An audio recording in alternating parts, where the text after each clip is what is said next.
to Head in the Office, everybody. Welcome. It's been a slow news week. Yeah, nothing really happened. nothing ever happens. We had to get right into it today. Today's Friday, June 6th. We're recording on Friday today because I was ill yesterday. And, I really think that was just a sign from God. It was divine intervention. Because if we would have recorded yesterday, everything that happened would have happened during the hours we were recording. Mm-hmm. And we'd miss it until Wednesday. I'd be reading my silly little show notes about like fucking Palantir or whatever. And then we would have opened up our phones afterwards to see Elon Musk calling Trump a pedophile. And God saved us. But now it's we're recording morning Friday, June 6th. We got all the information here, and we're going to break it down. We had to get right into it. But before we get into the show, of course, I'll remind you all to go become a patron if you want early access to all of our episodes, especially important with random news bangers like we got yesterday. Get early access to all of the content. You'll want it over on Patreon. You can also participate in our fundraiser. We're selling our Pride logo over on headintheoffice.com. A lot of you have already tapped in, and I'm very happy to see that. Hell yeah. You never know how it's going to go when you're like, here's a thing you can buy to help fundraise. And it's been going well, and it's only been up for a few days. So that'll be going for the month of June. It's a good product. Yeah. It's a good logo. It's a good cause. It is. So get over there. Fundraising for the Trevor Project. A good cause, of course. All the other links are in the description. And lastly, we can read our 5-star reviews, and today we have plenty. Yes, we do. And we do have some from Instagram and also our TikTok DMs. Just know if you're one of those people, we'll get to it next time because there's a lot to talk about and we have limited time today. We really decided we got to get into the news this week. This first review from Panthera Stinky, number one local national geopolitical podcast of the century, not clickbait. First of all, I absolutely need to condemn Hamas and all forms of political violence. I've been a Hiddo head for the past 2 years, a Patreon member for about a year, and a graduate from Hiddo University, and by golly, these boys have the sauce. Jeremy and Gage continue to have the best takes on all things political and more recently economic. Thanks to these boys, I've been able to fully weaponize and articulate my woke mind virus for the greater good of the beautiful city of Portland, Oregon. If you are a critical thinker, a person who thinks good things are good and bad things are bad, and are perhaps an aspiring thought leader, I highly suggest listening to this podcast. I agree. Well, 2 notes. First of all, Portland was burned to the ground. Yeah, fake city. You can't be from there. In 2020, Portland was burned to the ground.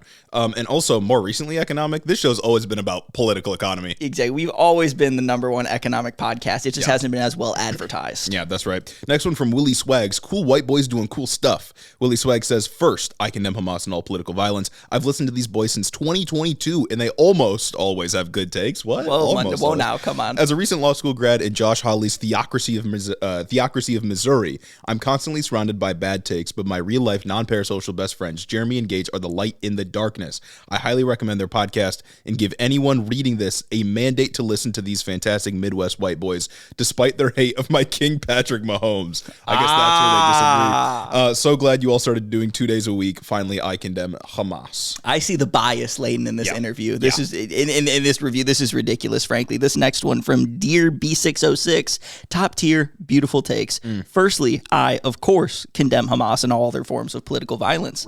I found these beautiful boys via TikTok, and their ideals and doctrine have been tattooed on my brain ever since.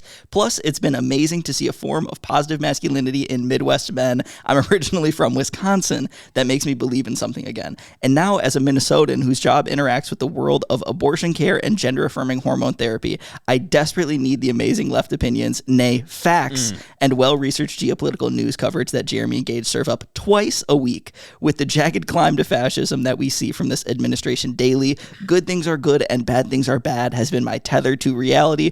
I sleep better at night knowing these two are in our corner since the boys have upped their game and gifted us an additional episode per week. I offer this review as my tithe since I am still just a Friday freeloader because, despite what conservative grifters say, there aren't actually big bucks in abortion care. Love to my absolutely not parasocial best friends and comrades, Greenheart. That's real. Everyone's been demoted to a Friday freeloader today, including us. But it's for the greater good, really. It is for the greater good. It worked out. This next one from Stella Reyes, the best, the geopolitical podcast ever. First and foremost, I condemn Hamas and all political violence, of course.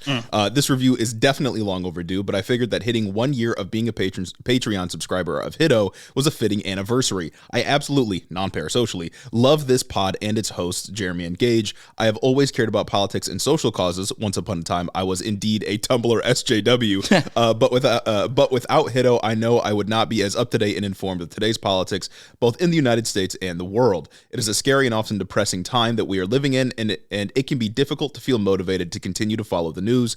Jeremy and Gage make it significantly less scary and depressing, and for that I am endlessly grateful, not to mention how refreshing it is for two white boys my age to be injected with the woke mind virus.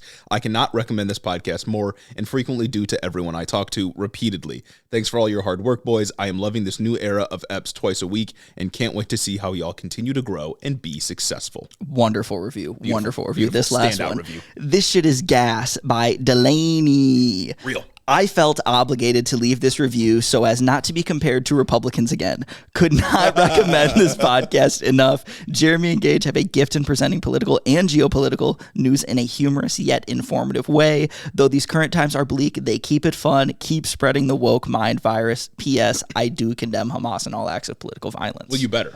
You better. You better, especially in trying times like these. So we have an absolutely loaded show to get through today. Originally, we were just going to talk about, I think on Monday, I said that the split between Musk and Trump was like amicable. Yeah. Because at the time it was.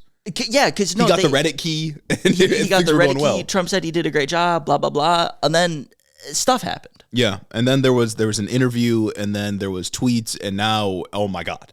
Oh my God. Where even are we right now? Things have escalated quite to the point. And, I just want to get ahead of the pack and say Elon Musk didn't kill himself. Yeah, that is true. That is true. I don't think he would. I think he's of sound enough mind to not do it. My first thought when I saw the tweet that we're going to get to eventually was, oh my God, they're going to kill him. Yeah. Especially because, we know that bro's, in a massive K-hole. It just is what it is. Bro's addicted. Addiction's a disease, folks. It is. But that's an easy pretext for them to, Epstein this guy. So look out for that. And, speaking of. Yeah. Speaking of, we can just get right into it here. We spoke briefly last episode about Elon Musk getting punched after Stephen Miller put him in the cuck chair, or after putting Stephen Miller in the cuck chair, I should say. But with Elon Musk's departure from the federal government, things were not nearly as quiet as I thought they might be at first. No, really a crash and a bang. It all started with the tweet. Was it Tuesday night where he said something along the lines of, actually the big beautiful bill is disgusting. You can't have a bill that's both big and beautiful, blah, blah, blah. Well, it started with the CBS interview where he said that. Yes. Where he was like, I don't want to talk about government. And then he talked about government. And then he tweeted out this, quote, I'm sorry, but I just can't stand it anymore. This massive, outrageous, pork-filled congressional spending bill is a disgusting abomination. That's what it was. Shame on those who voted for it. You know you did wrong. You know it. And that's where it started to sort of unfold over this past week. And since writing this, the crash out has just been generational. Oh my, just to say the least. What a sight to behold. This has been one of the best days on Twitter since something happened last year. You know what I'm saying? Since Joe Biden dropped out. I was gonna say the Joe Biden dropout was probably my favorite moment on Twitter. Yeah. In the past year. I think this has eclipsed that though. But this has just been so good. So many bangers have been produced. So unexpected. We knew Joe Biden was gonna drop out. Eventually. There was a little bit of sliver of doubt there, but we knew it was gonna be good. We knew people were gonna make fun of him. We knew there were gonna be good memes. I had no idea that Elon Musk was gonna break out the Epstein files. No, I couldn't have predicted that. And I love to see my enemies fighting each other. I do. It makes me feel good to see my enemies engaged in combat with each other rather than against me. Yeah, Hitler versus Hitler. I'm just sitting here watching. Exactly. Hoping they take each other down. Now, there's a lot to talk about here, of course, but this really kicked off when Trump, after that CBS interview, after that tweet that Elon Musk said, this is a disgusting abomination, Trump was having a meeting with the German chancellor, where there was a bunch of other crazy stuff that was said, but obviously what's relevant to this story is him saying that Elon Musk has Trump derangement syndrome. Yeah. Because he was like, it was weird, Elon Musk, we were all happy, and then he left the government, and now he has Trump derangement syndrome. And didn't he say eventually he'll write a book about it, just like everybody else? Yeah. He's low-key real for that. So he says this, and as this is being said, Elon Musk is live tweeting, absolutely crashing out. And he's watching The Real Housewives. I just want to go through some of the tweet exchanges that we saw, some of the bangers here. And this first one from Elon Musk is, without me, Trump would have lost the election. Dems would control the House, and Republicans would be 51-49 in the Senate. Such ingratitude. What happens when you piss off the oligarch? Elon Musk spent $200 million to get Trump elected. Mm-hmm. And then he also spent $44 billion, $200 billion and $44 billion to buy Twitter that he just turned into a right-wing echo chamber. Yeah. Golly. So he's not entirely wrong. All of his spending, all of his money that he poured into politics did make a difference, like almost certainly. And then Elon Musk, he tweeted a bunch of other stuff, and then he really got fed up. $200 million, yeah. He really got fed up, and he said, "Time to drop the really big bomb. At real Donald Trump is in the Epstein files. That is the reason they have not been made public. Have a nice day, DJT." There's a lot to say here. Because, those on the left, obviously, obviously we know this. This is the reason that those files haven't been dropped. But my first thought is, why did you try to get him elected then? Why did you spend so much money to get him elected? Why have you been working with him if you knew that he was in the files? I was going to say, even if you didn't know before he got elected, even if he's like, hey, look at this, haha, look at these files we're never going to release. Why'd you keep doing it? You were a special government employee for 130-something days? Yep. You could have said this information at any time. You could have said this when they released the Epstein files that were just blank pieces of paper with the photo op, with just a bunch of Twitter influencers. Many such opportunities to come out and say this information. And it's always funny when somebody does this thinking that it's going to be a good look for them, when really it just shows that they don't actually care about the issue. They just care that they got pissed off. Well, it's like they were pissed off. You only brought this up in the context of a congressional spending bill that you don't like. Would we have not learned about this if they were actually cutting down the deficit? If they codified the DOGE cuts, he would have just been cool sitting on the information that Trump is in the Epstein files. Yeah, he's not principally against working with who he's accusing to be a pedophile. He just gets mad when he doesn't get his way in the spending bill, which is a very interesting way to approach this conundrum. Yeah, it doesn't really make you look good when you withhold just such damning and immoral information until somebody makes you mad. And then, Trump didn't let him get away without a response on Truth Social. Trump did not take in-person questions about what was happening. There's a recent press conference where he was just he walked away afterwards, but he did tweet out on his own platform, quote, "Elon was, quote, wearing thin. I asked him to leave. I took away his EV mandate that forced everyone to buy electric cars that nobody else wanted, that he knew for months I was going to do, and he just went crazy." Then he also said, quote, "The easiest way to save money in our budget, billions and billions of dollars, is to terminate Elon's governmental subsidies and contracts. I was always surprised that Biden didn't do it." That's gas. He's kind of real for that last one. He is absolutely real for that one. And, it would save billions of dollars to terminate his EVs. And, I was saying throughout the whole DOGE saga, if we want to look at the areas where we're wasting government money, let's look at contractors like Elon Musk. And, maybe now we're getting it. Yeah, we might. Trump might be stumbling into doing a good thing by accident. Yeah. And that's well, it's just like how Elon stumbled into doing a good thing by accident, revealing that Trump is on the Epstein files because they're mad at each other. So because they're mad at each other, good things might actually happen. Good things happen when bad people infight. Yeah. It is interesting that the angle the administration seems to be taking is that either Musk has Trump derangement syndrome or he's crashing out because they took away the EV mandate. Got to remind you, the EV mandate was never a thing. No. California tried to do it. Congress just took it away. The EV mandate they're talking about, or they're pretending existed under Joe Biden, was just pollution regulation standards that were tightening over time. And the presumption was that it's going to be harder to produce the gas car because the pollution standards were so strict. But there was never an EV mandate. And Trump is also on record saying Elon Musk has never asked me for a thing, specifically about the EV mandate a month ago. He never asked me about the EV mandate. I told him I was going to take it away. He was completely fine with it, yada, yada, yada. I think maybe there's an element to Elon Musk being upset, maybe in the final days of DOGE or his tenure as a special government employee, that the administration wasn't taking him and his recommendations seriously when it came to things other than the budget. But I think ultimately what is the driving force behind this is he genuinely thought that Republicans were going to be principled about the budget when that was never the case. How can you be that fucking stupid, though? You got to be a special kind of dumb to think that Republicans aren't the actual deficit hawks. To me, this just proves that the meritocracy is totally fake. Absolutely. If you ever need an example of the reasons why the meritocracy doesn't actually exist, it's Elon Musk having a bunch of money and then not realizing, as he's spending it to get Republicans elected, not realizing that Republicans actually don't care about the deficit. Did he actually think they could just cut Social Security? You know what I mean? Did he actually think that he could just have an easy time going into mandatory spending programs, Social Security, Medicaid, Medicare, getting rid of them to offset tax cuts or doing whatever? I don't know. I mean, it's even funnier though that they just didn't loop him in on the plan. The plan obviously. Well, I mean, realistically, you shouldn't have had to loop him in on the plan. That's true. You can catch a vibe. So many of the problems within politics, whether it be on the right or left, is because people just can't catch a vibe and they get personally hurt by it. I don't understand. and we're going to talk about Palantir in a bit, but it's clear now that the entire DOGE operation was just data scraping. Like that was the purpose of the DOGE operation. And the fact that Elon Musk didn't know that, didn't have any sense that what he was doing wasn't actually to cut government spending. He did in some cases, and what he did was bad, of course. But his operation was at the behest of a private corporation, not like the public interest. And the fact that he didn't know that is like pathetic. Like how did you not know this is what you were being used for? Yeah. Like you bought your way into government. You spent $200 million or something like that in the 2024 election getting Trump elected. They felt like they had to give you something. So they gave you DOGE. It wasn't like a real operation, at least from the perspective of Elon Musk and what he wanted to do. But how did he not know, like, this isn't what we're doing? Yeah, I think he's mostly just like upset now that he realized he was playing with the unplugged controller. Yeah. Like he finally like gets it. He finally understands that DOGE wasn't like a real thing, that Republicans didn't actually give a shit about cutting spending or being fiscally responsible or just reducing government inefficiency.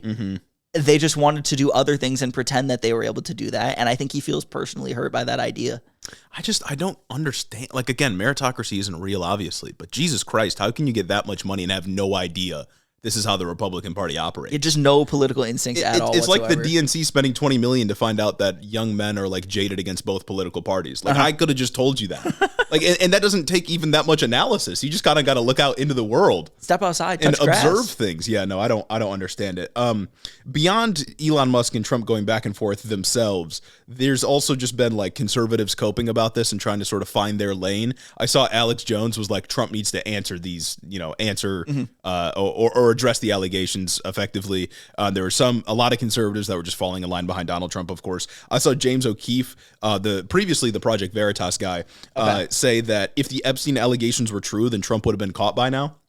That's the Drake argument. That's almost identical to what Drake said in The Heart Part 6. You know what I'm talking about? That is true. Yeah. That is true. The Epstein angle was predictable. I knew you were going to go this way. No, there were a lot of tweets kind of in that same vein. That was one of the big narratives that sort of prevailed from the right wingers, is that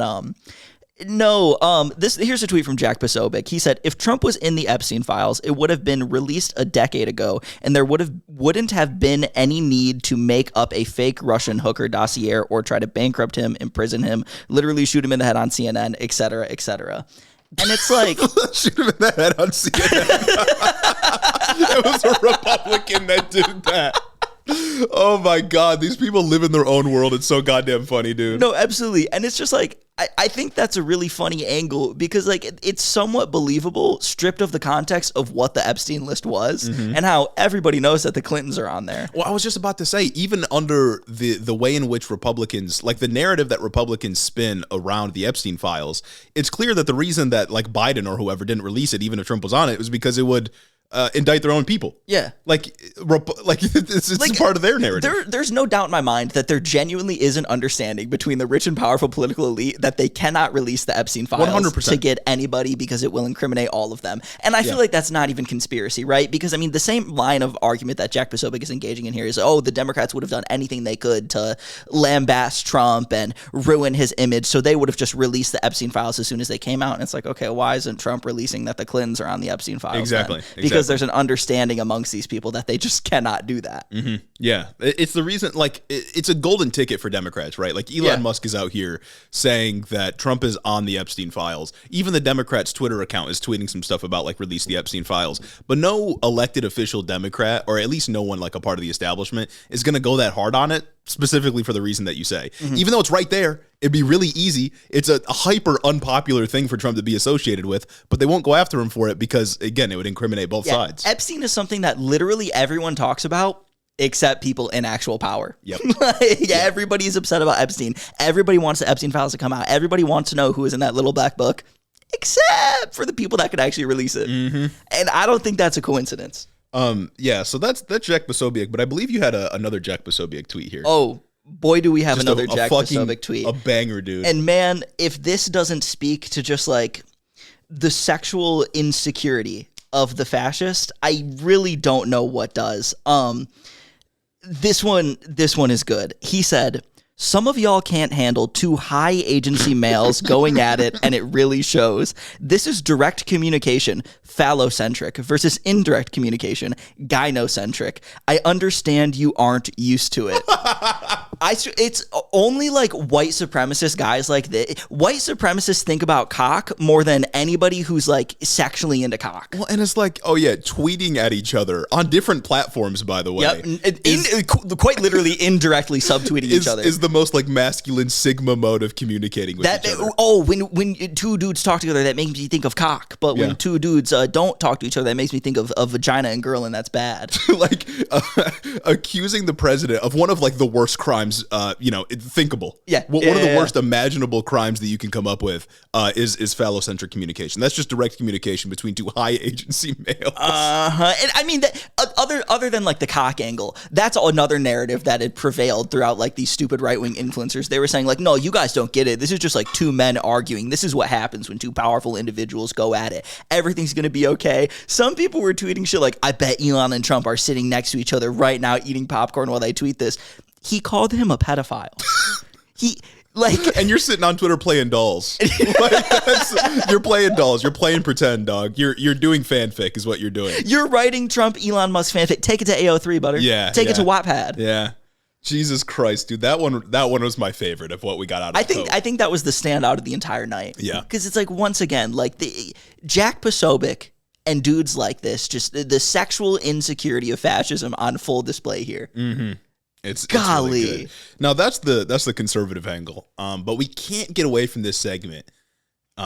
This just like absolute disaster for the right wing without talking about how Democrats might make it a little bit better for them.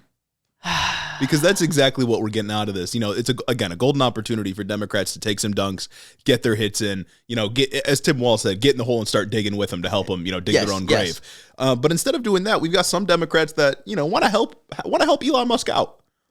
I just whereas the Jack Posobiec tweet was the highlight of the night last night.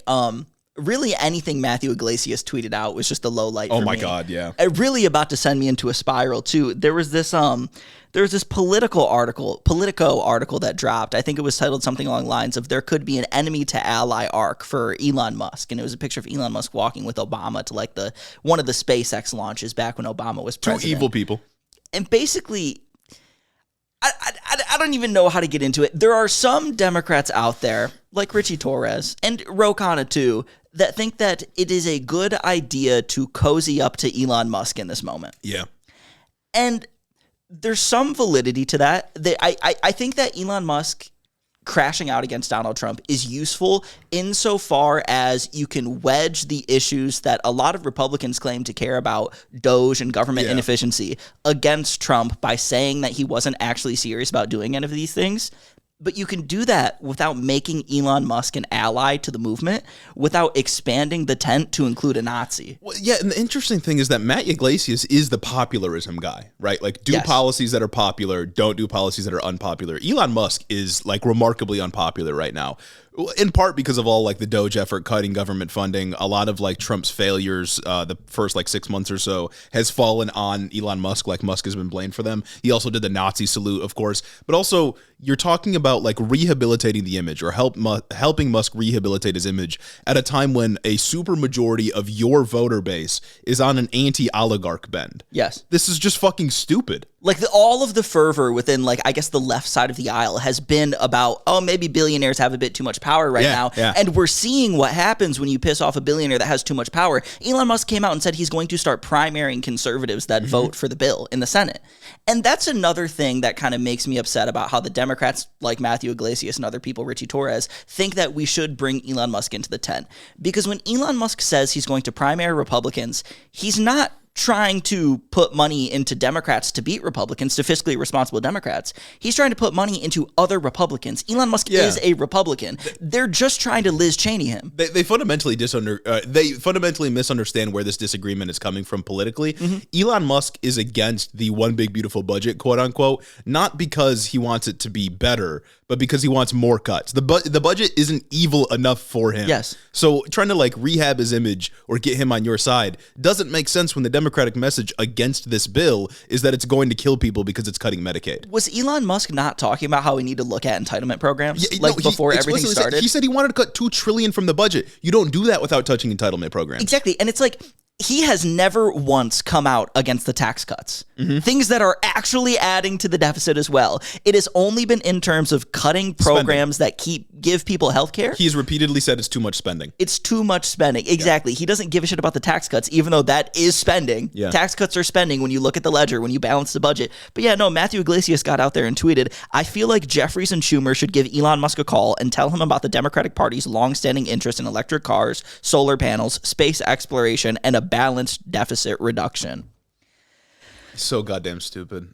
Me when I'm allergic to catching a vibe. Me when I have no political instincts and can't understand the dynamics at play here.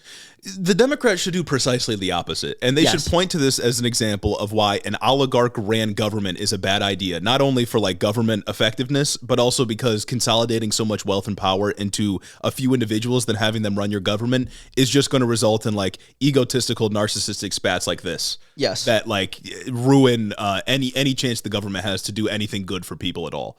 All meanwhile, of course, they're cutting healthcare from people. They're making it harder to pay for food. They might be coming after Medicare as well. Like, these are the things that we should absolutely be engaging in the narrative here, but we should not be doing so in such a way that's like, maybe we should partner with Elon Musk. We should be calling them both stupid and bad. Absolutely, because they're both stupid and bad, and we should be driving a wedge between the party. And I also think when it comes to guys like Matthew Iglesias and the more centrist Democrats that think that maybe we can Liz Cheney, Elon Musk to get centrist something that didn't work last time. Exactly. No, everything they're saying we should do with Elon Musk never worked with any of the Republican figures that they got is because they misunderstand Elon Musk's popularity. I think Elon Musk was indeed a popular figure before he became explicitly Republican, but he was always pretty Republican coded. He was never really a Democrat. He says he voted for Joe Biden in 2020. Sure, maybe. Class interest and whatnot. Exactly. Elon Musk was popular with like tech bros and whatnot.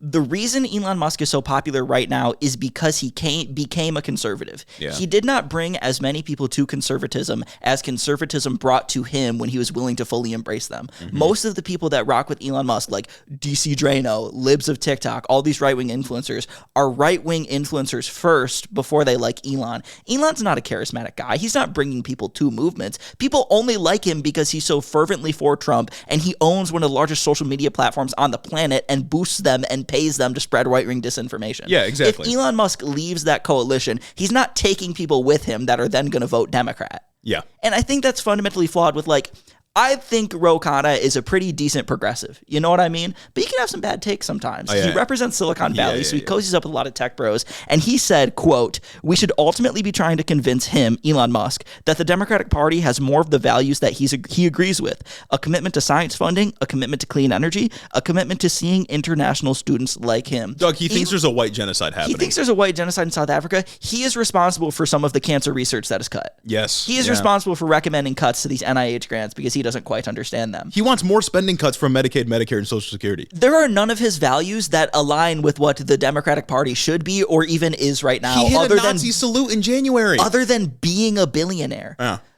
Buddy's a piece of shit, dog. It's funny because it's like, the tent only ever expands when like liberals talk about wanting a big tent. The tent only ever expands rightward. It never expands leftward. We're still ostracizing Bernie. These people are still ostracizing AOC. They're still calling them unserious actors, say blah, blah, blah. They're just doing all this bullshit. It doesn't actually win elections. But then the moment that they can bring a right winger in, they do it with open arms, uncritically, and just... They can't do anything, man. These people suck. Yeah, no, I'm firmly against like Big Ten arguments at this point.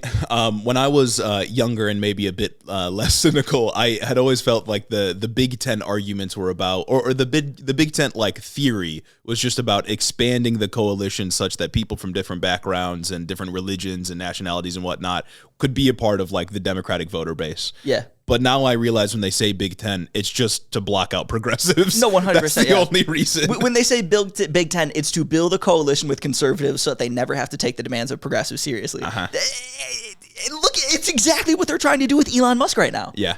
Elon Musk sucks. Yeah. He's not a good guy. He's not a funny guy. He's not a charismatic guy. And most importantly, like, he doesn't have good policy prescriptions. And he has bad views on, like, any social issue. And again, he's against this bill now, or he's come out against this budget now because he wants it to be worse. Yeah, most importantly, he wants to kill more people. I think CBO finally came out with their budget estimates for what this big, beautiful bill would do to people. And before they were saying 7.2 million people would be kicked off Medicaid. Yeah. Now they're saying 10 million people will be kicked off. And if you count what's happening to ACA subsidies, 16 million people will be kicked off. Yep. They more than doubled the amount of people that would be kicked off. I just read a news story, I think yesterday or the day before. Now Medicare is on the table as well. Yes, and Elon Musk wants more of that. That is what he wants. Yeah, they're talking about, quote unquote, rooting out fraud and abuse in the Medicare program, which of course is just code for we want to take Medicare benefits away from people. And I saw, although Trump didn't come out publicly and say this, reporting in the article basically said that Trump has given this the green light for Senate Republicans to start looking at waste, fraud, and abuse in the Medicare program, which of course is only on the side of the providers, but they're going to be focusing on taking benefits away from individuals. So Musk is angry at this bill because it doesn't kill enough people. There is no common ground with this guy, not to mention the fact that he's, a racist bigot. Mm-hmm. So yeah, no, it's crazy. And then we have people like Liam Kerr, the co-founder of the group behind the centrist Democrats Welcome Fest. More on that later. Yep. Let me tell you, meeting this week in Washington, D.C. said, quote, "Of course, Democrats should open the door if Musk wants back in the party. You don't want anyone wildly distorting your politics, which he has a unique capability to do, but it's a zero-sum game. Anything that he does that moves more toward Democrats hurts Republicans." No, you look at this guy as a wedge that you can drive within the Republican base to make them think that Trump is indeed unserious because he's gained the trust of people who vote for Trump. Mm-hmm. And you use him as a tool to erode that trust, and that's it. Then you throw him away. Yeah, no, and like the anti-oligarch bend is so easy here. You just point to this and say, this is why we should not have so much wealth consolidated into the hands of so few people that are running our government, because it leads to messes like this while they're trying to take your health care away. Oh, absolutely. Because it's right there. Elon Musk said it himself with his own words. He said the ingratitude of it all. He said, I spent $200 million to get you elected, and you won't do what I say, the ingratitude. And like, that's not a feeling that's just unique to Elon Musk. Yeah. Just about every person. And there was like an interview a while ago with another Silicon Valley guy who was angry that the Biden administration would never answer his calls. Mm-hmm. These people believe that when you donate like millions and millions of dollars to a campaign, they deserve access to the White House. They should get more attention than anybody else. That is the problem with the consolidation of wealth and how it affects our politics, because those people's interests get platformed above everybody else. And the argument that Democrats should be running on right now, if they actually want to win and sustain majorities, is that dynamic is corrosive to democracy, and we need to listen to the needs of the people. This is the most clear and present example of how somebody who has too much goddamn money can buy access to politics and what they will do to influence politicians. Mm-hmm. It's somebody, the richest man in the world, said he bought an election and didn't get what he wants, and now he's crashing out. Mm-hmm. It's the most high-profile example of just an oligarch. Yeah. You should be wedging that issue no matter what, but they won't, because ultimately, like centrist Democrats, the neoliberals have too much moneyed interest behind them. Ken Martin said we'll take money from the good billionaires, not the bad billionaires, even though they'll take money from Elon Musk if you were to offer it. He's never going to, because like I said, he's a piece of shit, but they would. Yeah. They would. Yeah, it's bad. And just before we move on to like the Palantir stuff that I want to talk about, I think the real victim in all of this is owners of Tesla cars. Because now they have to look out for Republicans and Democrats defacing their vehicles. Yeah, no, it's tough. Now Trump's going to turn a blind eye when Tesla vehicles are vandalized. Exactly. Now it's no longer going to be terrorism to, I don't know, blow up a Tesla dealership or some shit. Trump's going to be like, maybe we should kill the boar. maybe Trump's going to kick out the white South Africans he brought back. Yeah, South Africa is a vibrant democracy, actually, Elon. But yeah, we love to see the Republican coalition falling apart. Separately, Marjorie Taylor Greene on this budget bill admitted that she basically didn't read it because she said that if she would have known there was a moratorium on the regulation of AI for 10 years, then she wouldn't have voted for it. And it's funny because, like, one, why is that where you draw the line? Yep. Kicking 7 million, now maybe like, 16 million people off their health care is fine, but AI is where you draw the line. It's kind of weird. And it's like not even like that she's drawing the line at AI. It's the states' rights argument. It's the states' rights argument, yeah. It's like the federalism bullshit. Like that, really. But then also it's like, it's your job to know what you're voting for. Yes. I get that the bill is more than 1,000 pages long, and that's problematic. And Republicans have been pretending to care about that kind of issue for a long time. But you still got to know what you're voting for. That feels important as someone who's elected to be there to vote for stuff. You still could have waited. This bill did not have to be like as rushed as it was. You just voted for it because Johnson told you to because he wanted to get it in before Memorial Day. You could have got together with your Freedom Caucus people and said, no, we're going to vote no on this so we have time to actually look at the bill. Yeah. In fact, it's your job to do so. Yeah. So Marjorie Taylor Greene being silly and dumb on that regard. Also, I believe Senate Republicans set a deadline for themselves. I think it's July 4th. So we'll see if they're able to get this done. Again, this Elon Musk crash out is like a golden opportunity for Democrats to wedge the issue and, I don't know, try to either extract some kind of concession or like tank the bill entirely because they have a while before the government would even shut down. I mean, like we said last episode, the Trump administration has to do something because the middle class tax cuts are going to be wiped away next year if they don't do anything about it. I think I had seen that the debt ceiling the debt limit might be hit by mid-July though. Oh, okay. I don't know if that's for sure, but I had heard people talk about how like something with the debt ceiling is July deadline that they need to raise it and blah, blah, blah. Yeah. Either way, there's like a time limit here, right? They don't have an infinite amount of time. So they got to do something within the next few months here. I don't know if Democrats are going to play their hand right, though. I'm going to guess not. Oh, yeah. Especially with the whole, we didn't even talk about this, the Chuck Schumer Taco Trump bit.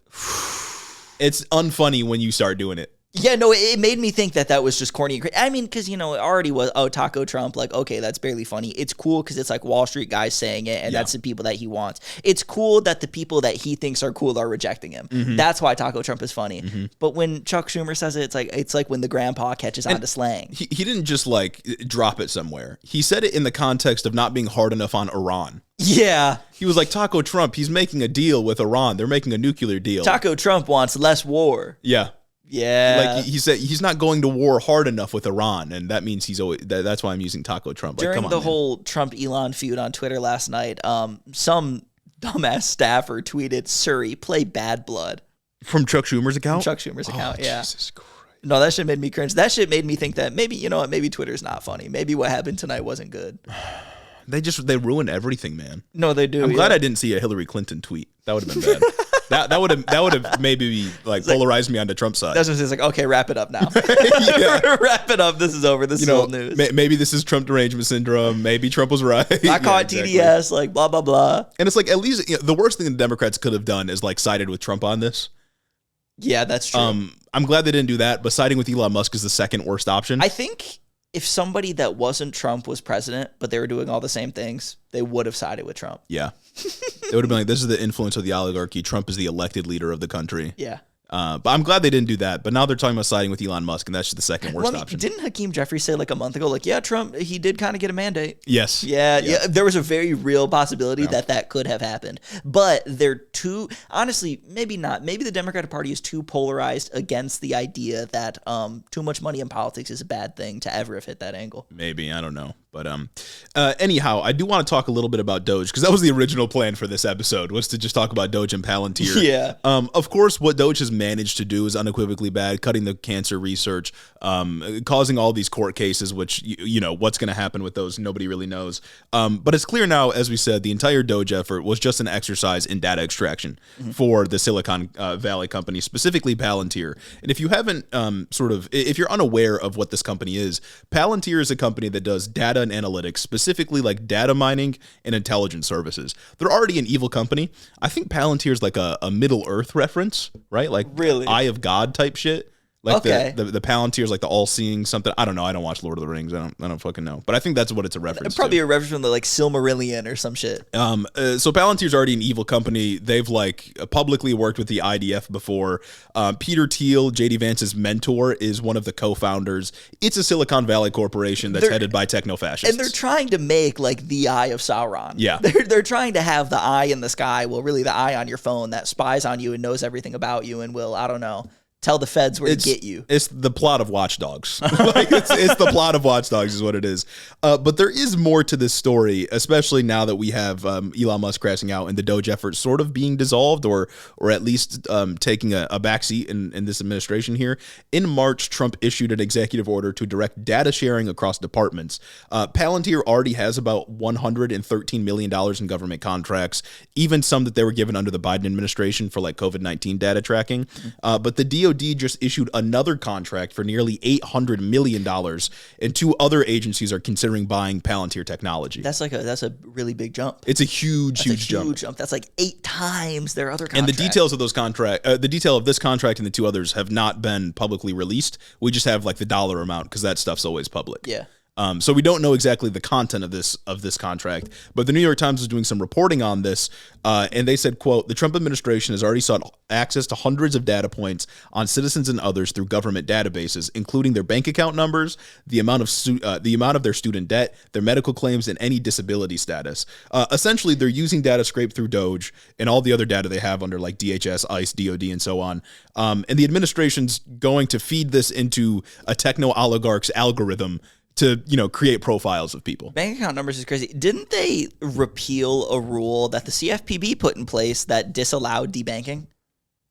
I think that's something that happened about like 2 months ago, or like really early on in the administration. That wasn't like the biggest thing to like make a segment on the show, but I think they did repeal anti-debanking. Yeah, and they framed it as though like the CFPB protections against debanking made it so that banks could like target people politically. And they used like the Kanye example, like the banks, they debanked him and they're going after him for his political views. When in fact it's the opposite. It's the complete opposite. It makes it so banks can't do that to people. And I believe they repealed that rule. They repealed like everything CFPB related. So man, what a time. What a time. But there's also more from the story. Quote, Palantir also began recently helping immigration and customs enforcement and removal operations team, according to 2 Palantir employees and 2 current and former DHS officials. The work is part of a $30 million contract that ICE signed with Palantir in April to build a platform to track migrant movements in real time. Some DHS officials exchanged emails with DOGE officials in February about merging some social security information with records kept by immigration officials, according to screenshots of the messages viewed by the New York Times. Wow. Rough. That's the eye of Sauron literally keeping its eye on every brown person. It feels like a bad dystopian movie. Like this feels like the plot to just like a generic dystopian It feels like movie. we're going to start like Minority Reporting people. Yeah. Like it feels like we're going to start, guys, what if we could stop a crime before it even happened? What if we could go around and like look at a person and analyze their life and what they've done to figure out if they're more likely to do crime and stop them before they do that crime. And it's just racial profiling. Yeah. By an AI algorithm. Yeah, exactly. And like we already know this administration's been hostile to like anti-Zionist views expressed by legal green card holders. So we know like exactly where this is going. Essentially, like the government already has a ton of data on us, of course. And this will make the government really, really efficient at tracking and going after people more so than they already have been under like other laws, especially past like after 9/11 that have gone after American privacy. But basically they'll be able to create entire profiles of like every citizen or potential dissident based on things like finances, social media presence, geolocation, like on your phone that tracks you, spending habits, and like anything else they can track data on. Every private-public partnership that's been announced has just been explicitly for evil. You know what I mean? And it's like, it's one thing for the government to have my data, because like, obviously it's the government. They got to know some shit about me. You know what I mean? They give me my social security card. So of course they know that. But government agencies didn't used to share this information between each other because what HHS does is not relevant to what the Social Security Administration does, isn't relevant to what the IRS does. You know what I mean? And this has become important, particularly recently when the Trump administration forced the IRS to give up information about undocumented immigrants who had been paying taxes. Yeah. And it's just like, it blows up so much trust that we've had in government beforehand, just the interagency communication. Yeah. And then you take a whole nother level of that when you just bring some private company that's really only, I guess, accountable to a government that isn't accountable to anybody else. Like that's a bad recipe. And like a lot of the government depends on you voluntarily giving information over, right? Like think about the IRS. Obviously the IRS can go after you if they find you've committed tax fraud, but a lot of the time, like the vast majority of people never get audited. So they just depend on you voluntarily giving, your income numbers and location and other stuff like that over to them when tax season comes around. This is how a lot of departments operate. If you erode that trust, and people find that you are using data from across different departments to track them and maybe silence them, they're just going to stop doing it. Well, that's why I bring up the undocumented immigrant paying taxes to the IRS situation, because that one is so just uniquely Insidious. awful. Because one, it just blows up the narrative that undocumented immigrants contribute nothing but are just a drain on the system, because they do pay taxes. In fact, the IRS wants undocumented immigrants to pay taxes, not just to get the tax revenue, but so that they can use the fact that they've been paying taxes to build their case for citizenship when the time comes for that. Now, undocumented immigrants are just going to not pay taxes, and we're going to, one, lose a revenue source, and two, just lose information that would generally be helpful to the functions of the government. It's just bad. You're eroding social trust. Yeah, you're both eroding the social contract and real contracts. Yeah. Now, Palantir has essentially denied all these accusations. They said, we only do data processing, not data controlling. But of course, there's no mechanism to prevent their tech from being used to track citizens. And of course, they wouldn't publicly admit, we're creating the Eye of Sauron. We're doing that, and we're going to use it against You guys ever US played citizens. Watch Dogs? Yeah, they're obviously not going to admit that. And based on the massive amount of money the government is paying and all the stock improvements that Palantir is seeing, there's no way they're not going to do this. There's no way they're going to put their foot down and say, no, Donald Trump, this is unethical, especially when Peter Thiel is, the co-founder of this company. But also, it's just the techno-fascist dream of people like Curtis Yarvin and Mark Andreessen to create a government that has total top-down control over all their citizens. They're openly anti-democracy. They've done think pieces. They do think pieces repeatedly talking Especially about how Curtis Yarvin. Yeah, they do think pieces all the time about how they a monarchy would be preferable to keep people in line. And that liberal democracy has failed because look at all the conflict we have. They are evil people. They're not good guys. They are not good guys, not one bit. I don't like them. So that's bad. And I hear you. I hear you. You could just be saying you're exaggerating. This is alarmism. You're spiraling out of control. I get it. And I hope that this is just alarmism. True. That would be the better outcome.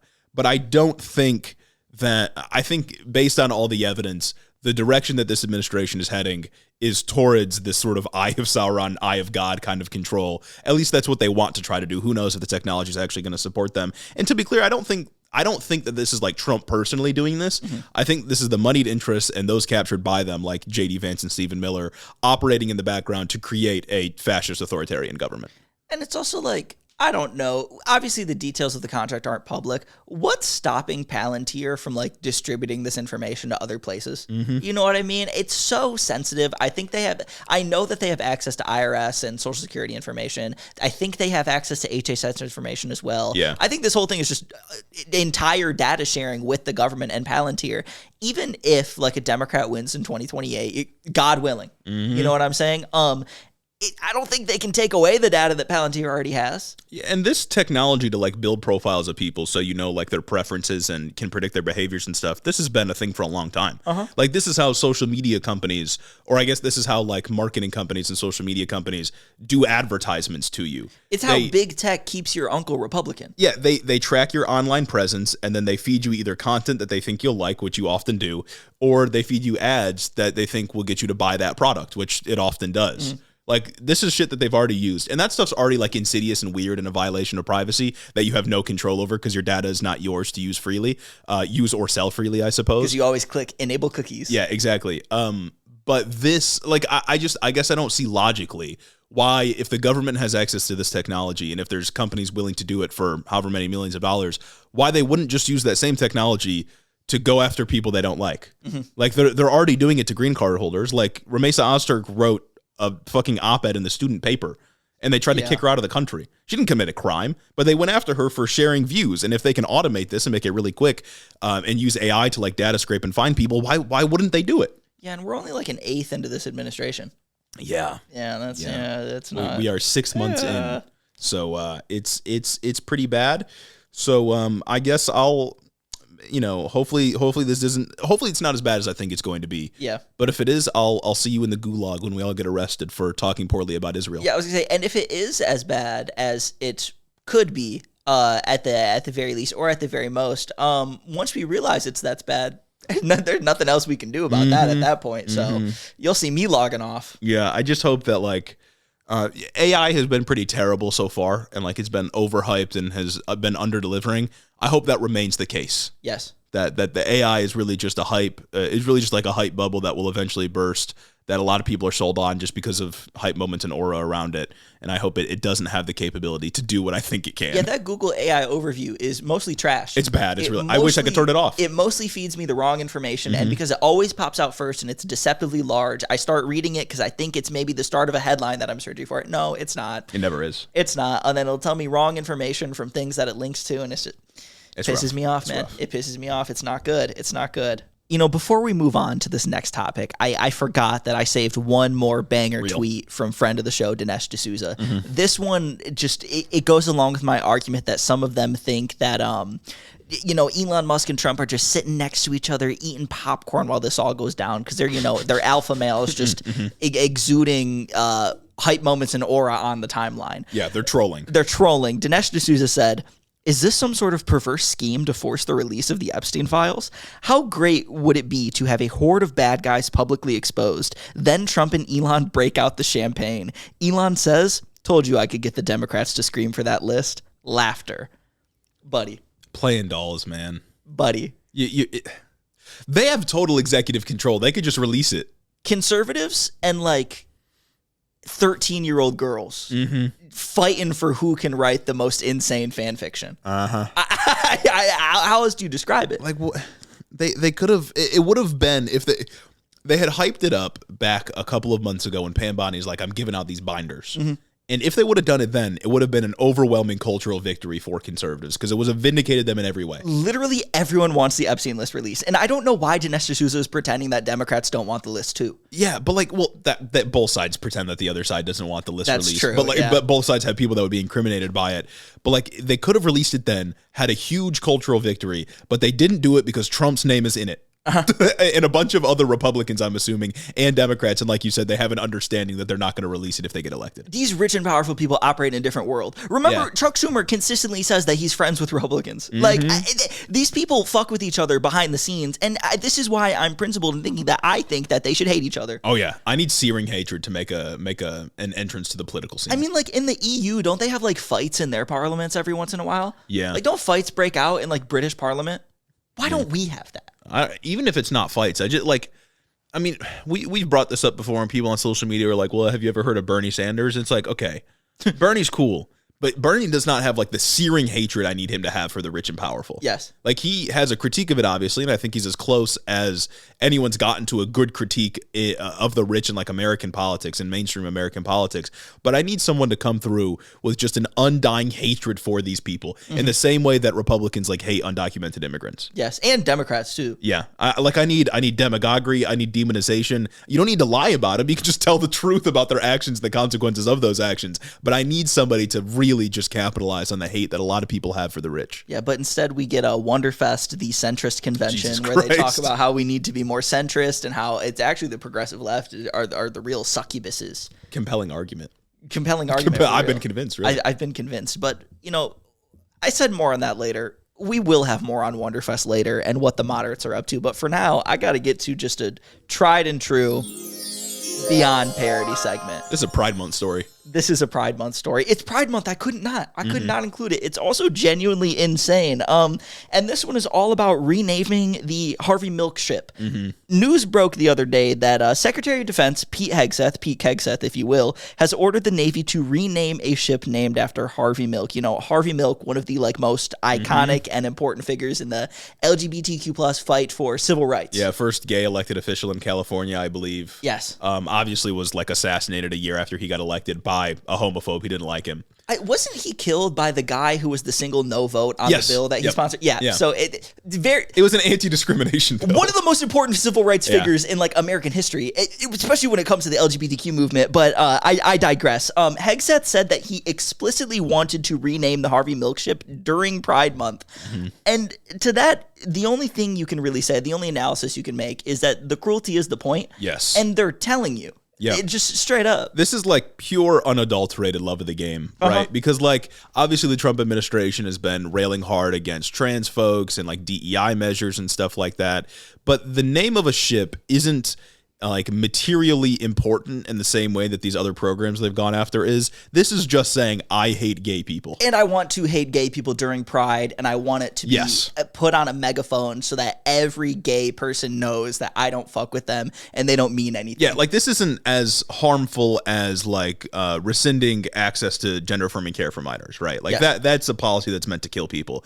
This is just saying like, I publicly hate gay people, and I'm going to make a government policy. And I'm going to make the government spend money on renaming things named after gay people just for the love of the game. Where's the inefficiency crowd when it comes to this one? Where's the Confederate statue crowd? Where's the Confederate statue crowd? More on that in a moment. All right, cool. And it's like, wow, the cruelty is the point. And while this policy is certainly cruel and dumb and bad, and I don't like it, I think what makes it worse, what's like a modifier on this that adds to it to make it just a worse and beyond parody story is that it's corny. Yeah. It's both cruel and corny, and those things cannot be together. You know what I'm saying? That's an abomination, I would say. The whole endeavor is apparently about restoring a warrior culture to the military. Here's a quote from Sean Parnell, the chief Pentagon spokesperson. Quote, Secretary Hegseth is committed to ensuring that the names attached to all DoD installations and assets are reflective of the Commander-in-Chief's priorities, our nation's history, and the warrior ethos. They're even renaming the USS Harriet Tubman. That one doesn't make any goddamn sense to me. What do you mean? What do you mean? And it's like Harriet Tubman, like there are people who don't know who Harvey Milk is, right? It's not one of those, even though he's incredibly important American historical figure, it's not one of those stories that I guess has been super easy to tell, like Harriet Tubman Underground Railroad from elementary school through high school onward. You know what I mean? Harriet Tubman is a much more stable, like cultural figure. Why?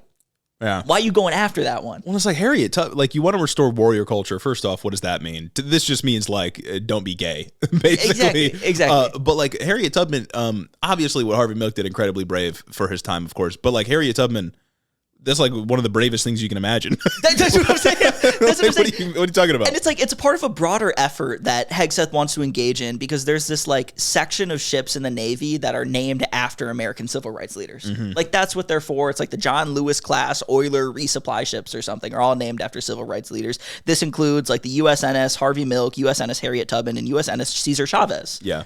Important people that you learn about in history class because they're very important, you know what I mean? And it's not like these people aren't connected to the military and the Navy like explicitly. Yeah. You know what I mean? You talk about a warrior ethos. Harvey Milk served in the Navy during the Korean War, and in fact his story is so intimately intertwined with the Navy itself. He was kicked out of the Navy for being gay explicitly. Something that's wrong. Something that's wrong and bad and that we should condemn. Something that the Trump administration is doing to trans folks right now. Exactly. But this is on the backdrop of them repeating the policy, but with like the more thing now, with the current thing, because we can never learn from history. Yeah. It's like, it's, you know, the way that they think about like, I don't know, issues as they progress through time is kind of like qualified immunity.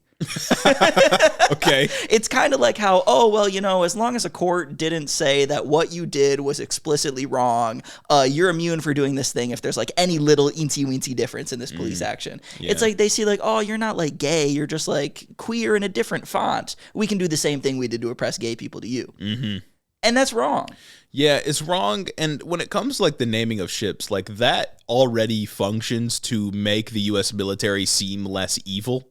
You know what I mean? Like we name things. It's like, you know, when they name a road after or like a street after a civil rights icon and then don't actually go and do like anything materially to help black folks, like reparations washing. Or something like that. Yeah, exactly. Like we're not doing anything through the naming of ships or the naming of streets or parks or whatever it may be to actually help people. We're just sort of like signifying that like, yes, we've moved on from this bad part in our history. And he can't even do that. Yeah, it's like entirely like a liberal thing. Yes. You know what I mean? Yes. Like it's something that doesn't really matter. Stuff like this exists so that guys who maybe even voted for Joe Biden's crime bill can pat themselves on the back because they did a good thing by renaming a ship or naming a street. That's what it's for, and they get to pretend that they're super woke and progressive and on the cutting edge of all these issues that have already been settled decades ago. Yeah, and it's not like necessarily a bad thing for a ship to be like named after Harvey Milk, for example. I think, as we've said before, like with Pride, for example, and all the rainbow washing that corporations do, it's like an insidious evil practice, but it's still good that it's still better than not having like any pride on display for public consumption at all. Yes. You know what I mean? What's bad about things like just naming a ship after a civil rights leader is if you stop at naming the ship after the civil rights leader and don't embody the things that those civil rights leaders were fighting for and preaching. Yeah. That's where the critique comes in there. You know what I mean? It's a nuanced argument. But once again, conservatives can't even go that far to say that recognizing Harvey Milk as a cool guy was a good thing. Yeah. That's what it is. And the military stuff doesn't even stop there. Cesar Chavez served in the Navy for like 2 years, and Harriet Tubman was a Union spy and led the Combahee River Raid, which was a military operation that freed 700 slaves. A patriot. And posthumously, she was named a brigadier general. Like, these are people who quite literally are figures within the military as well. And I don't know, leading a river raid that frees 700 slaves sounds like warrior ethos to me. Yeah, it sure does. It sounds like you would want to be on the USNS Harriet Tubman because it's connected to something that was so brave and so cool and good and righteous and just. Liberated 700 people. Frankly, things that the current U.S. military isn't and could aspire to be. You know what I'm saying? Like, it's stupid and dumb and bad, and shows that these people don't know history, nor do they even care about history. Yeah. You know what I mean? And it's just like, speaking to what you said about the statues, conservatives cry, piss, shit, scream, and come whenever we rename a school or military base that was named after racist traitors and terrorists from the Confederacy. And then they turn around and disingenuously say that if we do rename this military base, it would be tantamount to erasing this country's history. And we can't do that because you have to have a Hitler statue to remind people that Hitler was bad. Exactly. That's the arguments that they make. They fucking flip shit whenever anything like that happens. And yet when it's about just naming a ship after a civil rights leader, it's totally fine to just wash their name from the books, to get rid of them. And I'm not gonna like do the corny thing where I like hypocrisy post about conservatives, because I think the issue warrants like a little bit more analysis than just calling out hypocrisy, because that's cheap and lazy. And that's what we do on the show. We do analysis on the show. We do analysis. We're commentators. We dive deep into the topics. And in order to do that for this one, I want to talk about a story that we missed from a couple months ago, because it wasn't like the biggest thing. There's been a lot going on these past couple months. Yes. There's going to be stuff that flies under the radar. But this one was about the renaming of a military base. Back in 2023, under the Biden regime, there was a like broad congressional effort to rename military bases that were named after Confederates. I think that's cool. A very basic thing. I think that's cool. Like we're talking a symbolic gesture. Yes. We're not doing reparations, although we should. It doesn't do anything to like, I don't know, appease the legacy of redlining, to actually help the Americans who were harmed by the Jim Crow South and slavery. Exactly.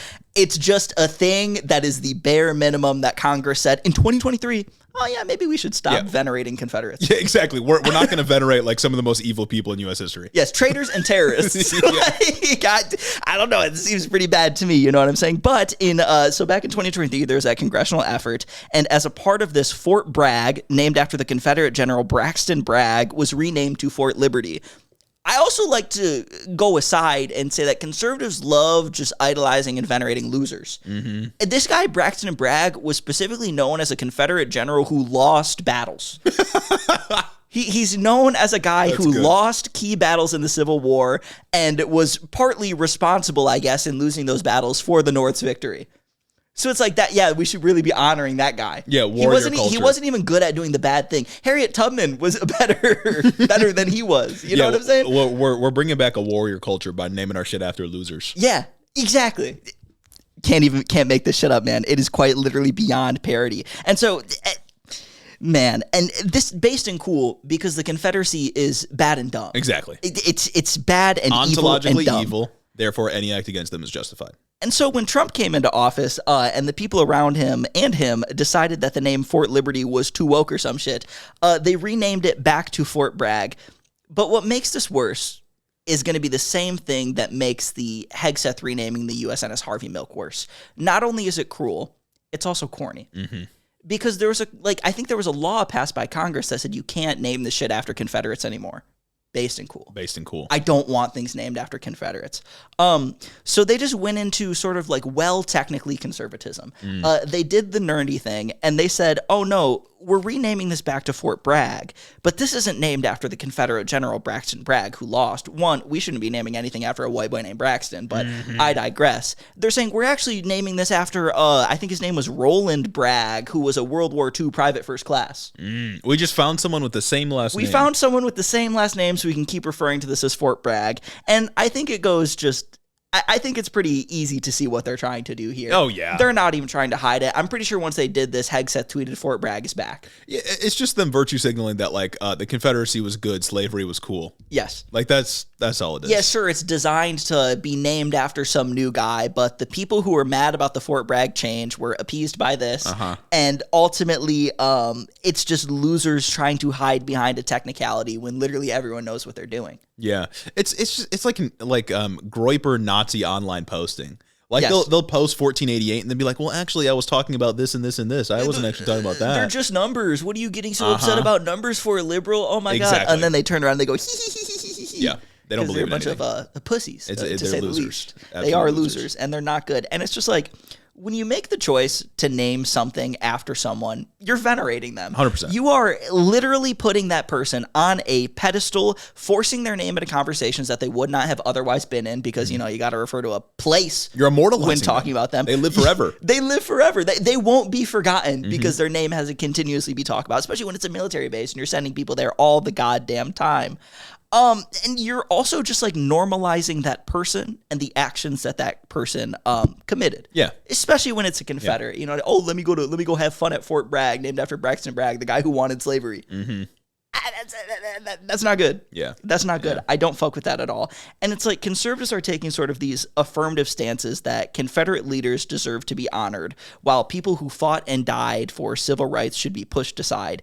And I think, obviously, when it comes to these things, conservatives never really cared about preserving history. I think they only care about preserving the Confederacy because the world they envision is one in which the Confederacy won.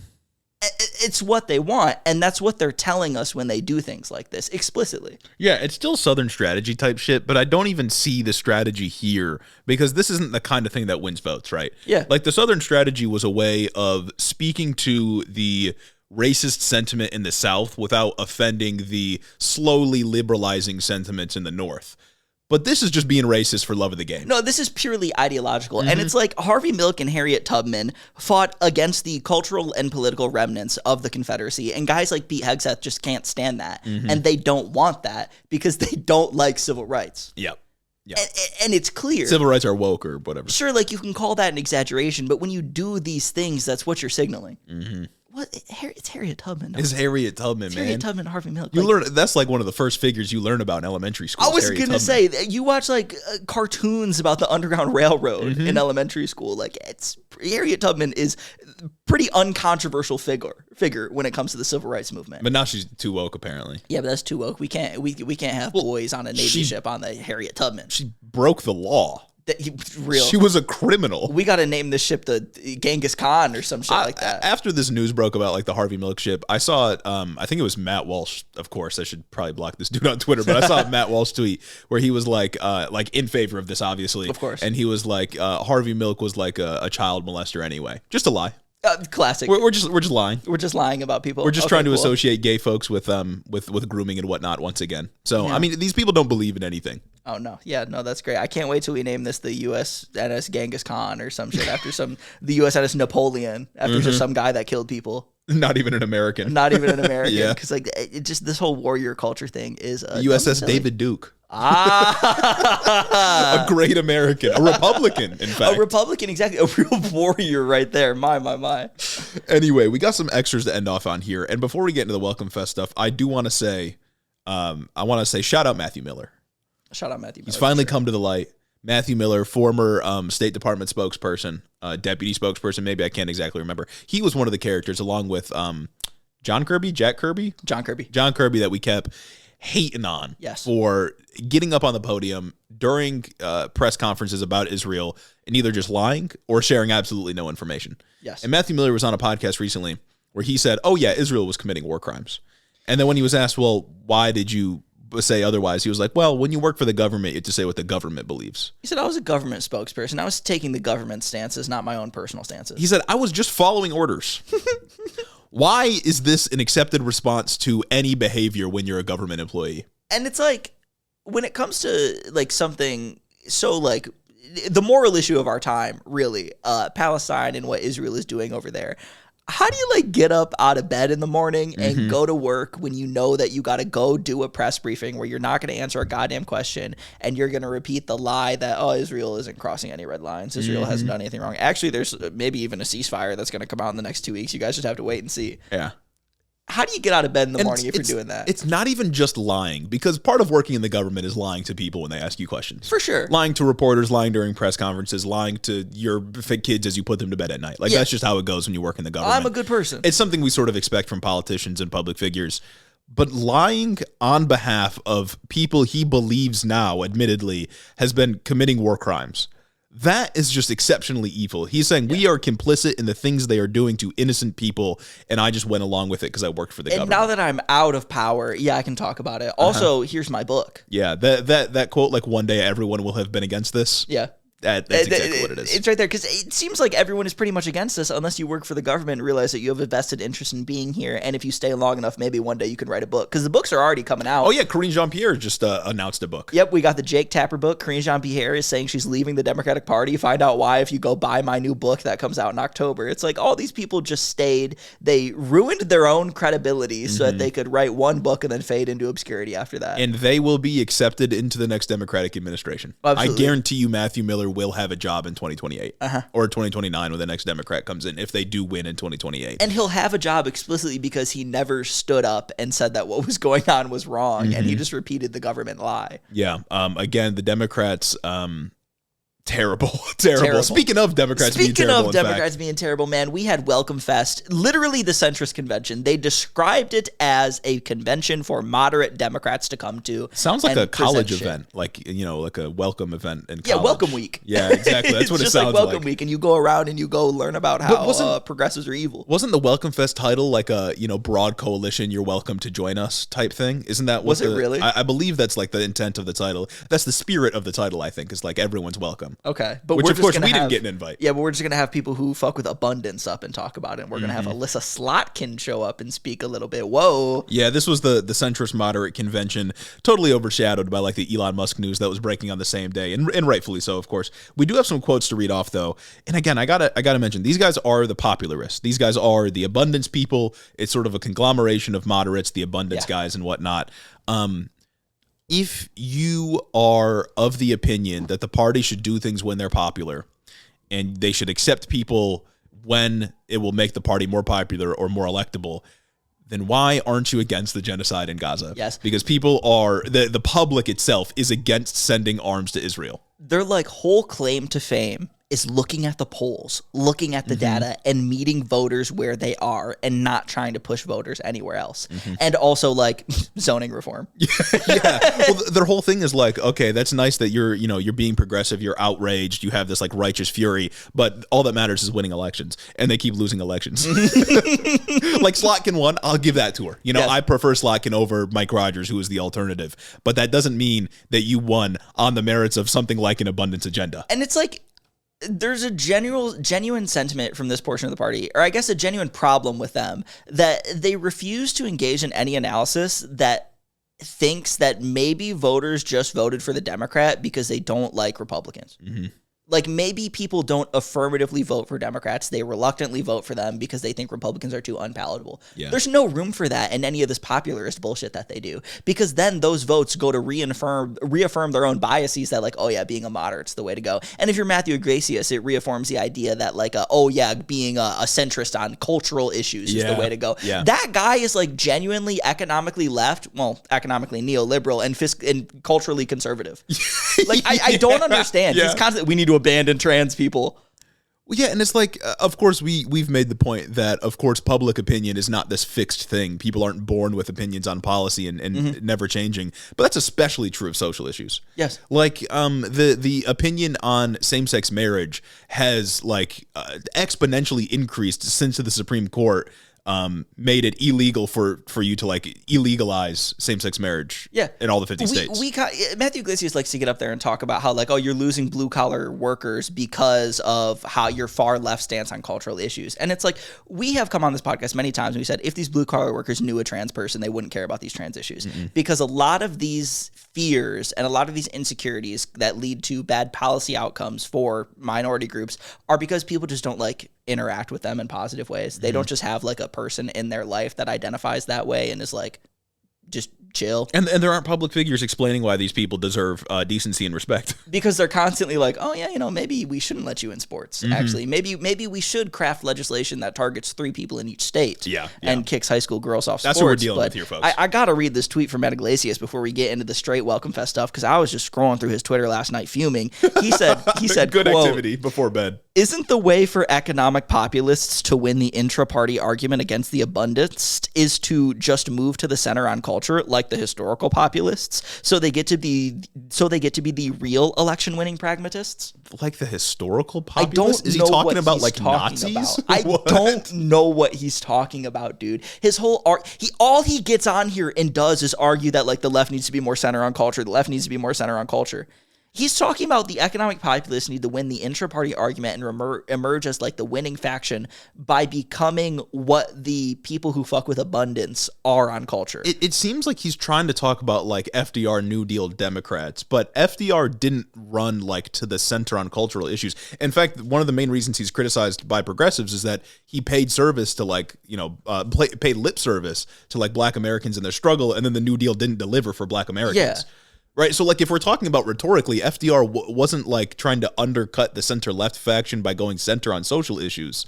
He was just a left-wing populist. And it's also like social issues have prevailed despite the centrists. Yeah. Like none of these guys ever recognize like the years of work that goes into passing something like the Civil Rights Act and how they're the people who were the last to be convinced about it. And because they were the people in power, they were the people who were delaying the implementation of things like civil rights and the progression of civil rights. Also, wouldn't that argument work in reverse too? If the abundance guys want to defeat the popularists, then why not go like hard left on economics, on social issues while maintaining their economic stances? Right? Like I think that his whole bend is that you need to be culturally conservative. Because the polls tell me to. Because the polls tell me to. Because like we lost blue collar guys to Trump. It's not because Chuck Schumer said "fuck you." We want the people in the suburbs instead. It's because they don't like trans people and they never will like trans people. And eventually, when the polls bear out after conservatives continue to win, that people don't like gay people anymore. Maybe Matthew Iglesias will go, maybe we need to repeal gay marriage. God, none of these people have like any view of history. It's like only the last 4 years exist. They don't believe in anything. And that's the essence of the popularist, is to not believe in anything and think that. And the whole idea behind popularism just gives way for conservatives to constantly move people more to the right. That is why we have the Overton window shifting. Conservatives make people believe what they believe by appealing to their most base fears, most base desires. And then moderate Democrats follow because they think that that's where people are going, because they think that people are unchanging. It's how the ratchet effect works. Right? Like the right pulls them to the right, and the Democrats, instead of trying to pull them back to the left, chase where public opinion is going, and that just ends up with the Democrats moving to the right. Iglesias is one of those guys that gets on there and says that, we need to be right on immigration because that's where people are. Like that's one of the cultural issues that he's advocating that the left needs to be right on. Brother, there is a wedge that you can drive. There's a wedge that had been driven up until like 2016, up until 2020. There was a tweet back when the whole birthright citizenship was popping off where he said like, there was like a Venn diagram where it's like the Constitution or the 14th Amendment clearly states that undocumented immigrants that are like born here are American citizens, but also that shouldn't be the case. And he was like, I find myself in the middle. Yeah. Like he believes that birthright citizenship shouldn't exist, but the Constitution says it does. He strictly believes that birthright citizenship shouldn't exist because he thinks that's what like the polling says, and that he thinks that's where people are. And people with his same idea, like he's just a Substack writer. I was going to say, like if you think that a guy who makes his money off of being a Substack writer has his finger on the pulse of like blue collar America. Yeah, like he's a Substack writer, but there are people with his ideology throughout the Democratic Party. Like this is the DC consultant. Well, these are the abundance guys. And the consultants take their notes from guys like him. Yeah. So really, really terrible. But we do have some quotes from actual elected officials here. People with power, people with influence. Alyssa Slotkin, our senator, one of 100. with immense power in our government. She said, quote, at the Welcome Fest, "I was in the Pentagon. I was in the CIA before. It's too hard to fire people who are not performing. The way DOGE is doing it is the dumbest, most a-strategic way to do things, but I don't disagree with the concept that we need to do different things." Buddy, we don't need to give any water to that. You don't need to give water to the Elon Musk argument, because then you normalize things like DOGE. If DOGE was continuing, if anybody on the center was willing to listen, they'd be like, I mean, I don't know. Like, it seems like things are getting done. It seems like people who need to get fired are getting fired. Why are we doing this? Yeah. Also, when it comes to like the CIA or like the intelligence apparatus, the alphabet organizations, the problem isn't that we can't fire people that aren't performing well. The problem is the existence of these organizations. Yeah, the problem is the public does not trust them. Yeah, really, on either side of the aisle. And they have lost the trust, like rightfully so. Like the CIA and the FBI do not deserve trust from the American people in any real way. Slacken also said, quote, 60% of Michiganders don't have news out on their phone and they consume no news. It's just not the way you win, at least in a swing state. That's a quote from this whole thing that really set me off personally, because she's saying like, oh, 60% of Michiganders don't have a news outlet on their phone. People don't consume news that way anymore. I think what preempted this quote was her saying we need to abandon the idea that we need a digital strategy, and she used the idea that people don't have the CNN app on their phone as a justification for abandoning like online marketing and whatnot. Yeah. It's not that people don't have CNN on their phone. It's that they have Joe Rogan on their phone. Exactly. It's that they go to YouTube to get their news. They go to people like Joe Rogan. Some of you even go to people like us. Oh, my God. Thousands of you every week. Thousands of you every week even go to your favorite tertiary source, head in the office, to get your news. You know what I mean? People consume news from non-traditional sources, and she's coming out here and saying that she is unwilling to accept that idea. What's she want to do? Spend millions of dollars on TV ads, on late-night TV that only middle-aged people are going to see anyway? Yeah, like what is the alternative here? Because people like watch TV, but not in the same way that they used to. Yes. And the people that you'd be appealing to with ads are the people that are already going to vote one way or the other. Yeah. You know what I mean? Like if we're talking about turning out people or like this mythical white young man that we need to work on capturing, you're not going to do it through traditional TV ads. You're going to do it through a digital strategy if you even have one. Like that's the way that's how people get news. That's how you communicate nowadays. And it's like this analysis just feels so like she locked herself in a room and refused to hear anybody else, because like that, the right has been doing a digital strategy. That's how they won. Do you think people have the Daily Wire app? And that's how they're. Do you think Michiganders who voted Republican have a Daily Wire app or the Matt Walsh app, and that's why they're doing this? No, they're going on YouTube.com/Matt Walsh/Daily Wire/Ben Shapiro, and they're getting fed transphobic information. They're becoming transphobic. Even if they're not like dedicated listeners to those shows, there are like dozens and dozens of people in the Daily Wire dedicated just to curating social media presence. Yep. They have an entire operation dedicated to social media presence. So even if you're not like a Daily Wire consumer or a fan of Ben Shapiro, if you're a little bit on the right, the algorithm will feed you Ben Shapiro videos and pull you further and further to the right, because that's how social media works. And it's like I don't know about like the numbers right now, but I think like 2 years ago or something like that, weren't like 7 of the top 10 shows on Facebook, 7 of the top 10 videos on Facebook, all conservative, like Dan Bongino, Yes. Ben Shapiro, Bongino, Ben Shapiro. Tucker Carlson, Fox News. Yeah. That's not going to show up in data of what Michiganders have on their phone, because that's going to show up as they downloaded Facebook. There's also a misunderstanding of how people get their news anymore. Nobody gets their news through the Apple News app, really, that isn't voting Democrat or Republican already. Yeah. They get their news by going on Twitter and seeing CNN, who they may or may not follow, tweet an article out, and then they're clicking that link. Yeah, this and isn't like the average voter's catching like maybe one big story a week. Yep. And like you said, they're not doing it through like dedicated news consumption. It's through their social media platforms or interactions with other people that are on social media. Like they're not going to be hearing about any of the shit that you do unless it's like election season and you're blasting them with ads. And who knows how effective that is nowadays. Exactly. My mom sends me, she doesn't pay attention to the news too much, but she sends me articles all the time about things she thinks that I might think are interesting. And you know how I get those articles? You know what those articles are? They are not, link to CNN.com. It's a link to a Facebook post that then links to a CNN article. And shout out moms. You're real. Shout out moms. And that's how people get their news. That's how people consume their news. Before Elon Musk took over Twitter, people used to hail Twitter as the site where journalists go to actually disseminate news, where articles get spread and where discussion happens.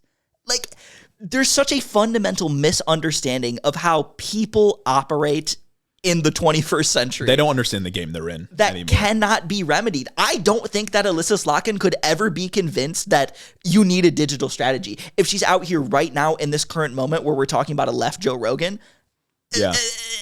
I don't think she could ever come to the correct conclusion right now. She has all of the right information in front of her and is just making the entirely wrong conclusion. Yeah, she's a monster of the establishment, especially because she keeps talking about her like credentials in the CIA. Yep. That is the most like repulsive thing to a young voter. Absolutely. Even if they don't know about like all the coups we staged in Latin America or overseas. Even if they don't know about the Mujahideen. Yeah, even if they don't know about like all the people we killed in Cambodia, you know what I mean? Yeah. Like they will not fuck with you being a member of the literal deep state, because that's what the CIA is. Yeah. Like, I don't know what you're doing. No, and then she got up there and she had the audacity to say that the left has lost its alpha male energy and that she has alpha male energy. Buddy. You don't, just like we say with right wingers that do this, if you assert alpha male energy, You don't have it. you're missing it. You don't have it. you can't. It's just again, it's a vibe. You got to catch the aura. It's just what it is. You cannot post your own hype moments and aura compilation. These are things that other people post of you. You know what I mean?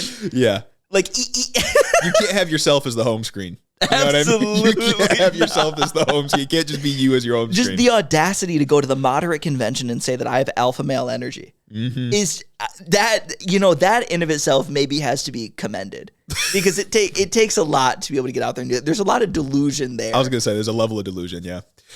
We also have one other quote from one of the Abundance guys, Derek Thompson. One of the authors was there at the convention, and he said, quote, this was my favorite quote from the entire thing. The far right has a story. The far left has a story. The center doesn't have a story. That's a problem. What I would say in response to that is, yeah, stories are for children. Americans need a plan. Radical Warrenism makes a return, dog. Me What when the I'm a fuck? Substack writer. Yeah. Like this Yeah. is entirely a Substack writer like pitch right there. You know what I mean? This isn't real. This isn't real. It doesn't take a lot of analysis to get out there and say that people are swayed by narratives, not policy. We've been saying forever, nobody cares about policy. Nobody votes on policy. Nobody votes on policy. It doesn't matter. If I walked around Detroit, Michigan, and asked 100 people if they could name a bill that Joe Biden signed, I bet like maybe 20 of them could. And that's probably a high number, because I can barely remember the bills that Joe Biden signed, and I do this for a living. Exactly. I remember the CHIPS Act. I remember the IRA. I remember the IRA used to be Build Back Better, and that's kind of it, really. And the American Rescue Plan. People vote based on vibes, especially the people that they're talking about trying to win against this like war with the progressives, like the working class folks, the people that are not tuned into politics, the low information voters. They vote purely based on vibes. There might be like one or two policies they can identify from the presidential or Senate candidate that they're voting for, but a lot of the time it's just like, oh, I think he'll be better on the economy. And they only generate that answer when they're specifically prompted, because they can't tell somebody at a serious interview, I like the vibes. Because they'll feel stupid if they say that. And because there's been a media ecosystem, because, if I'm voting on the economy, you're most likely voting Republican, especially like pre-2016 or pre-2020 or whatnot, where people would say, oh, Republicans are better on the economy. So you could just default to that answer without actually critically thinking about what a Republican plan for the economy would actually mean. And then, they get away with doing the deficit hawk thing. Pre-Trump, like back during the Obama years, it used to be pretty accepted that people voted based on who they could have a beer with. People wanted a president they could sit down and have a beer with, that they could relate to. And that's still going on today. It's just going on in a little bit of a different form. Well, and even in like other forms of like, I don't know, just like political aura or political vibes, it's like, shaking hands and kissing babies. Like that's wholly a vibes thing. Yeah. Like it's purely just aura. When people talk about Obama, they talk about him being a good speaker. Yeah.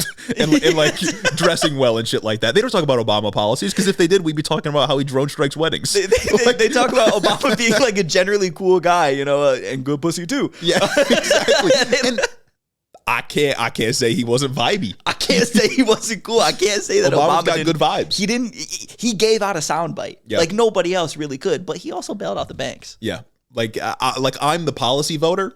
And in no world does Slot can ever win me over if it's her versus a progressive. It's just in no way do the abundists or whatever Iglesias is calling themselves do, because it's like, nobody is going to want to sit there and hear you talk about zoning reform. As much as I think zoning reform also needs to happen, and also would be a cool thing that would open up housing and, drive housing costs down, It's not something that the average person wants to spend their day after work listening to. They don't want to hear you talking about how, California Code 7921 states that you actually can't have this, blah, blah, blah. They don't want to hear about the technicalities, regulations. People come to guys like us to do that sometimes because we also make fun pee-pee jokes. Exactly. Yeah, precisely. Fundamentally, you need to be able to appoint an enemy. That is what it takes, especially in this political environment where people's attention spans on social media are so goddamn short. You need to be able to briefly explain a problem without sounding like a loser, and then explain who's at fault, like who is the enemy, who deserves all of your hatred now. That's how history has played out. Yeah. Like, do you think Hitler won in Germany? Do you think Hitler won popular support in Germany based off policy? Straight up, do you think that he actually got out there and he had a good economic plan for Germany, or did you think he was able to successfully scapegoat Jews and other minority groups and drives people's hatred towards them, and then was able to just do all the bad things that he did because of that? They called themselves National Socialists, not because they were principally socialist, because of course they weren't, but because they knew the term socialist had appeal. Yeah. That's it. That is the only reason. Hitler said repeatedly, we are not associated with Marxism. They killed the socialists, and then they actually made deals with the capitalists. Lovely. Wonderful, man. Oh, God, it's rough out here. And the most revealing thing is that the Abundance guys have not endorsed Zoran, who is the only person who could, reasonably on a city level deliver on the policies that they like. Yeah. And Zoran's talking about, building more housing, housing zoning reform and shit like that, and they don't endorse him. Have they endorsed anybody in that race? I don't think so. Yeah. But if their goal is abundance, if their goal is to attack scarcity, scarcity is the major issue of our age, then they'd be endorsing a guy like Zoran who wants to do government-run grocery stores so that people can get access to cheap food. That's the abundance goal. And he also has a genuine economic argument for the government-run grocery stores. I think he comes on and says that New York gives out $140 million in subsidies to grocery stores to keep food cheap so that New Yorkers can afford it, but it would cost about $80 million or something like that to actually run the government-issued grocery stores, no subsidies for the other guys. Yeah. His argument is, why are we spending so much money to prop up these private interests when we can just come through with a government-sponsored one that's better for the people and cheaper on the city's budget? Yeah. Maybe those numbers aren't exactly right, but I know the general sentiment, that is what he's been saying. But these abundance guys don't care because that's too progressive for them. My big problem with abundance and why it still sucks is that they're presenting themselves as a paradigm shift, but somehow this is a paradigm shift where the same people are doing the same things, just a little bit better. Mm-hmm.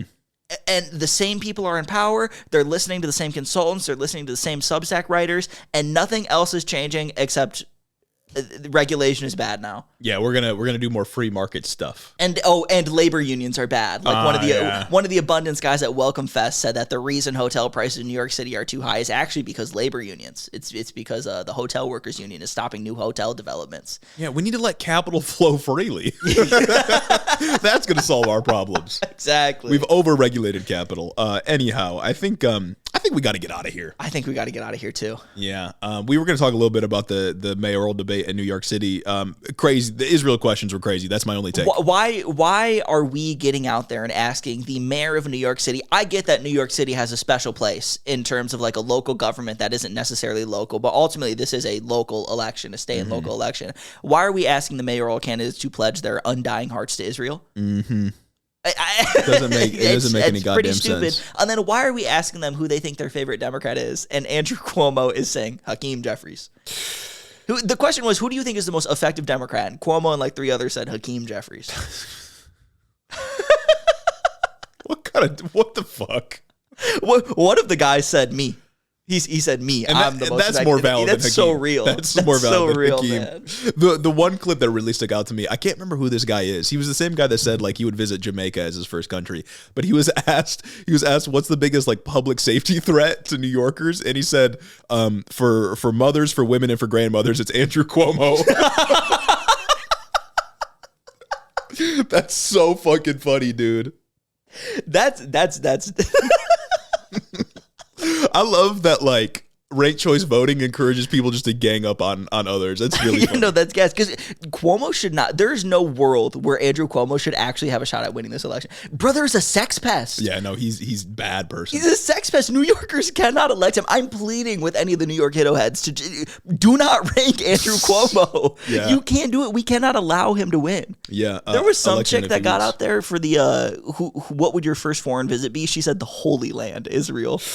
Brother, you're running for the mayor of New York City. This is a state and local election. We do not need to be doing all this. Zorhan was like the only guy who said, "Oh, let's stay in New York." Yeah, your first visit should be, I don't know, Harlem. Like I don't. What are you talking about going to Israel for? You're not running for mayor of Tel Aviv. What are you going to do over there? Are you going to give New York City funding to the Iron Dome? Well, yeah. Well, they'll invite the IDF over to train with NYPD. True, as they did before. Man, that's lovely. What a world anyway, we live in. It's something to get the hell out of here and thank our beautiful people. We got to give a special thanks to Caden Kraut, Chris the Postman, Christy Beck, Mike Chaplinsky, Clayton LaFed, Mark Eager, Caleb Joy, Rich Taro, Tari Fergalaki, Max Vesquez, Jacob Rogers, Colin Blueberry, Fixer Punk, Jim Egbers, Jeff Muzzy, Big Burritos, Tinsy Alex, Joe Stenstrom, Adrian Sandoval, Chloe Sam 601, Colleen Cutsford, Yoke, Jennifer DeVoe, Crawfish, and Benny Bennington III, Alexia Benanti, Big Booty Beatdown, Sam Maloney, Ted Cruz's Boy Toy, Dictator Jace, Luke O'Shea, Cocker Tarleson, Danielle Jackson, The Word of Microsoft, Jennifer Science, Aaron and his Gundam Gundams, Darth Father, Tailored for Content, Corey Chambers, Retro Mondo, Emma the Dude Slayer, Veronica, aka V, Raxon, Ash Smith, The Grottler, Three Clothes, Murder in a Trench Coat,